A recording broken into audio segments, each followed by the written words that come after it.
Just like smartphones, personal computers, and the internet itself, drones have rapidly evolved from a simple hobby into an important technology used all over the world. And over time, accelerated innovation has made today's drones smaller, safer, and more affordable than ever, while the flight capabilities and quality of their cameras have evolved to this day. At the end of the 1980s, a company called Guinn launched 2 models of ready-to-fly drones, including this one that I bought at auction in Japan, and made a video about it that I'll leave here in the description. If he had invested in the idea, the story I'm going to tell in this video could have been very different. But they didn't do this, perhaps in an alternative reality. And for this reason, the company that ended up winning and today leads this billion-dollar industry was DJI, which set a breakneck pace in its launches and placed drones in the select group of most desired gadgets. Of course, as with any webdoc, we'll have a number of plot twists, unexpected facts and curiosities, such as the attempt to partner with Gopro, which ended up being a huge fiasco. That's the kind of thing we're going to talk about in today's video, as well as several other facts related to DJI's history. The founder of DJI, Wang, better known around the world as Frank Wang, was born in 1980 in Hangzhou in the Zhejiang province. It's a difficult name, and from a young age, he showed a real fascination for remotely piloted aircraft. As a child, for example, he fell in love with a comic book series that told the adventures of a red helicopter. When he was 16, he got a remote control which, unfortunately, broke soon afterwards, forcing him to wait months for the spare parts to arrive. In 2005, Wang took part in Abu Robocom, an academic robotics competition where he came third and won a prize of $2,300. With this money, he started producing the first flight controllers in his dorm room, which he sold to Chinese universities and energy companies for around $6,000 each. In 2006, he moved to Shenzhen and hired a small team to help him. It wasn't a very easy time, however, because of the high staff turnover due to Frank Wang's strong personality and perfectionism. It was difficult to keep things moving, but today we know that they managed to overcome these problems, and the company's sales were initially modest, but enough to attract the attention of a family friend, Lude, who invested $90,000 and began to manage the company's finances, and Lude is currently one of DJI's largest shareholders with a stake of around 16%. Now that's money well invested, right? It was also that year, after the move to Shenzhen, that DJI was officially founded and Frank Wang became one of the world's most reclusive billionaires, never having granted more than a few interviews over the years. DJI stands for the Jung Innovation, which describes well the mission for which Frank Wang created his company. At the time, it was still building flight controllers in other parts for enthusiasts and a very limited circle of companies. And it wasn't until 2012 that it launched its first drone, still in kit form, called the Flamewell, which was sold in 3 versions: the F330, the F450, and the F550 Hexacopter. That same year, it also presented a much larger model capable of carrying professional cameras, the S800. It worked well, but there was still a problem to solve: the stabilization of the camera. But this problem didn't last long, because the day after the launch of the S800, DJI presented the Zenmuse Z15, which, according to them, was able to keep the camera perfectly stabilized, even with the drone flying at maximum speed. And with the success of the technology, the message was given, and from then on, there was no turning back, and the drone market was only going to get bigger and bigger. But for that to happen, they still had to find a way to reach many more people. If at that time Frank Wang could get into the DeLorean and goes back in time 30 years, to February 1982, he could watch Intel launch its 286 processor, and 3 years later the 386. And along with this, he would also see the phenomenon of the popularization of the personal computer, or simply PC. At that time, a few companies like IBM and Compaq were already selling fully assembled computers, but the price was high and so many people, including me, ended up having to buy the parts. The cabinet, the motherboard, the memory, the processor, all the patches and everything, and assemble their computers themselves. Over time, it's obvious that this imposition has become unacceptable. Accounting. Computers have even been sold in supermarkets, and nowadays, assembling your own PC has become a very restricted practice, generally limited to gamers' setups or other more specific uses. Back in 2013, Frank Wang saw the same thing happening with drones. There was no easy way to get them. To solve this, DJI launched the Phantom ready-to-fly commercial drone, which quickly became a big seller. And here comes another important figure in DJI's history. Colin Guinn, a contestant on The Amazing Race, was responsible for setting up DJI's first subsidiary outside China, DJI North America, and his main job was a trivial one, popularizing the recently launched Phantom there. Needless to say, it did its job very well. So much so that to this day, the United States remains DJI's biggest consumer market. Despite this, the relationship didn't last long, as Colin called himself the CEO of DJI and was often credited with the company's innovations. And it's clear that this didn't please Frank Wang very much. The tension grew to the point where Frank asked for all emails from DJI North America employees to be blocked. And from then on, the situation became unsustainable, and the two ended up making an out-of-court agreement, and Colin Guinn then left the company. Before that, however, he made some business deals that Frank Wang was very unhappy about. The best known of which was with a very famous company that you may know. The relationship between the action cameras produced by GoPro and drones is now quite obvious. And in some segments, such as FPV, it still reigns supreme despite DJI's efforts to overthrow it. In 2019, DJI launched the Action 2, which, despite showing a marked improvement on the previous model, was still unable to stand up to the market leader's years of experience.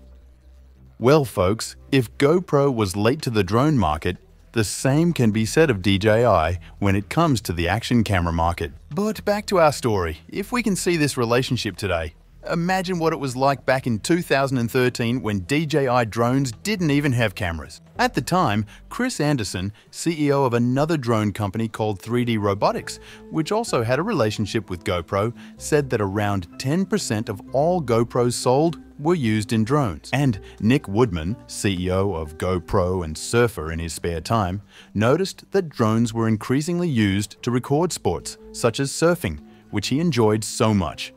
And for him, this was a cause for concern. According to him, his cameras were used to allow people to record their lives in a personal way, and that was exactly what drones also did, which is why he ended up signing an agreement with Colin Guinn to create a drone in partnership with DJI, and which would be sold by GoPro. In return, GoPro would make its sales channels available so that DJI could sell its Phantom drone. At first, it even made sense, but the fact is that it ended up being vetoed by Frank Wang, who said in an interview that GoPro wanted to treat them like an OEM product factory. OEM, for those who don't know, is that system where the factory makes the product without a brand and then the brands buy it and put their brand on it. It's a fairly common practice with so-called good and cheap drones. And the result of this confusion, we already know what it was. Nick Woodman got pissed off and started working on his own drone, which was launched a few years later and named with the rather appropriate name Karma, since it was an absolute failure and almost bankrupted GoPro. Karma! Karma! Karma is so much more than a drone! While DJI started working on its own cameras in 2013, it began equipping the new versions of the Phantom with its own cameras. In November 2013, DJI presented the Phantom 2 Vision, and in April 2014, it released the Phantom 2 Vision Plus, the company's first model to be equipped with a stabilization gimbal. Just in case, however, in March of 2014, it launched the Zenmuse H3 3D gimbal for the Phantom 2 model. And guess which camera it was compatible with? Exactly, with the GoPro.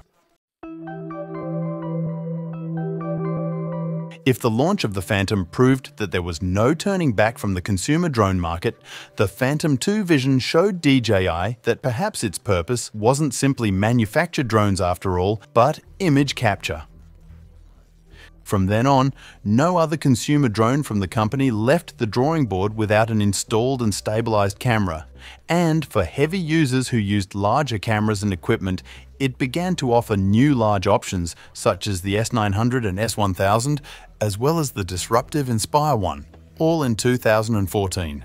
Few products, however, have caused such a stir and represented such a huge gain over the previous generation as the one that would be launched the following year with simultaneous events in New York, London,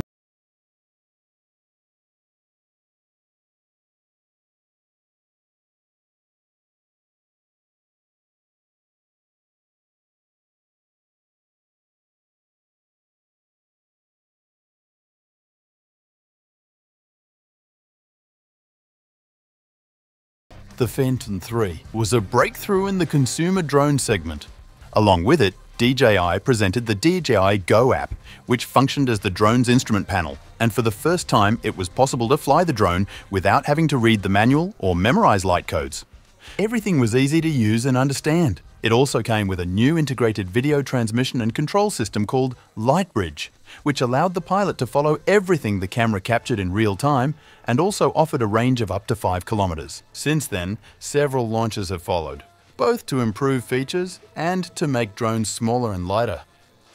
In May of 2017, DJI launched the Spark, its first portable drone that offered image quality never before seen in such a small drone, and although it wasn't foldable, it was much smaller than the Phantom 4 launched in the same year, and which, by the way, buried the Phantom line that ended up being silently replaced by the Mavic 2 in 2018. And that, by the way, provoked the fury of thousands of unconditional Phantom fans who to this day say that the Mavic was never a drone up to its standards, and many of them are still patiently waiting for the announcement of the Phantom 5. But despite the focus on cameras, from 2015 onwards, DJI began to notice the growth in the use of drones in other areas such as agribusiness, industry, inspections, and geotechnologies.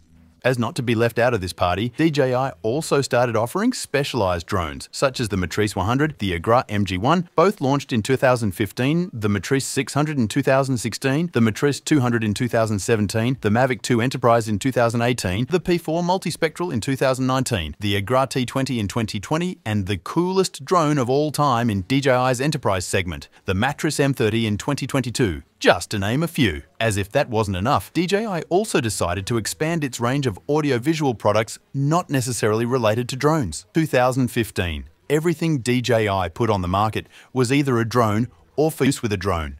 But in April of that year it launched the Ronin M, a camera gimbal to be used by a person and not a drone. In October of the same year, he presented Osmo, the first portable handheld camera with a built-in gimbal that used a cell phone as a screen. And it was so successful that it convinced DJI to increase its bets in this segment. This was followed by the Osmo Pro and Osmo Raw with 4/3 inch sensors and interchangeable lenses, the Ronin 2, Osmo Mobile, Ronin S, Osmo Pocket, Osmo Action, Action 2, and so on. DJI's range of audio-visual products is actually quite extensive, ranging from ultra-sophisticated microphones and cameras to super precise camera controllers, and I think I could make a video just about that. And even the company's most controversial launches were aimed at the newest audio-visual segments, FPV drones.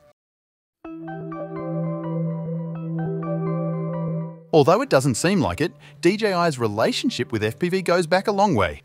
I have made a series of 2 videos with the complete history of digital FPV that explains it very well, but since the launch of the OcuSync Air and the DJI Goggles Racing Edition in 2017, DJI has been offering solutions for digital FPV while its competitors have only been offering alternatives more recently. It has also offered motor and ESC systems for racing drones for some time without much success. But many believe that it only entered this market in 2019 when it launched the DJI Digital FPV, which included goggles, a controller, and an air unit. And folks, it's kind of difficult to say whether DJI decided to invest in this segment because FPV fell in favor with videographers, or if the videographers have started looking at FPV because of DJI Digital FPV. I'd even like to hear what you think about it. You can leave it here in the comments. All I know is that from then on, the FPV market began to grow more and more, and in 2022, we saw the arrival of the most controversial of all DJI drones, the DJI FPV. But why controversial? Well guys, firstly because FPV drones, unlike traditional drones, are naturally more prone to accidents, and for this reason they use easily replaceable and relatively cheap parts. And the DJI FPV was nothing like that. It was an all-in-one drone that in the event of an accident would have to be sent for technical assistance. Secondly, DJI tried to make a drone capable of flying both like a Mavic and like an FPV drone at the click of a button. And to be fair, in many aspects it even managed to innovate a lot. But the final perception, especially from professionals in the field, was that it couldn't do conventional footage as well as the Mavic and couldn't do FPV footage as well as a FPV drone mounted with a GoPro on top. So for a lot of people it just didn't make sense. Despite this, we hope that DJI has learned from its mistakes, because at the time of publishing this video here, the launch of DJI's second FPV drone, the Avatar, is imminent, which will be launched by the company as an alternative in the Cine Hoops category. But no great story is filled only with laurels and victories, right guys? In 2019, DJI suffered one of the biggest scams when it covered up an internal fraud involving more than 100 employees that resulted in a gigantic loss. Basically, these employees bought components to assemble the drones at prices that were overpriced by around 20%, and then they pocketed the difference. It is estimated that the loss amounted to around $150 million. At the end of 2020, the United States blacklisted DJI, which prevented them from doing business with American companies and from selling drones to US government agencies. The allegation is that it is abusing human rights and that its drones could serve as a surveillance and espionage system. But many would say that this measure is clearly aimed at protectionism in order to favor North American drone manufacturers such as Skydio. By 2020, DJI saw its global market share drop absurdly from around 76% to 54%. One of the reasons is the fact that in such a lucrative market, it's natural that more and more competitors enter the fray for a slice of the cake, and it's also clear that these competitors are learning to make ever better drones with ever more attractive cost-benefit ratios. Another reason, however, may be precisely the North American embargo that made life difficult for DJI, where Autel Robotics was the biggest beneficiary of this move. And curiously, contrary to what most people think,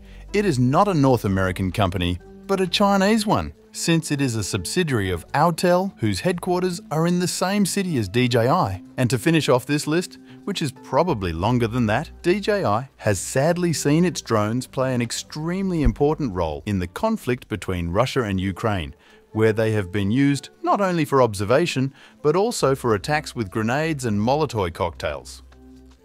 Furthermore, it has been accused of favoring Russia by making it difficult for the Ukrainians to use its aeroscope drone detection system. In response, DJI denied these accusations, and in April of 2022, it also suspended the sale of all its products in the two countries until a study was completed to understand the size of the problem. Despite the drop in DJI's share of the global market, we can still say that DJI's situation is quite calm, given that it remains isolated as leader in the global drone market.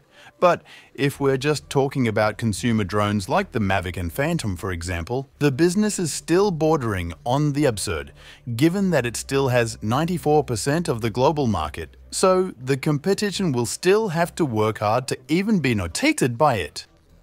DJI currently has around 14,000 employees, and according to figures from 2018, it earns more than $2 billion annually and has a market value of over $15 billion. In a scenario like this, it's very likely that both DJI and its competitors will continue to move their chess pieces and launch new products without any major difficulties.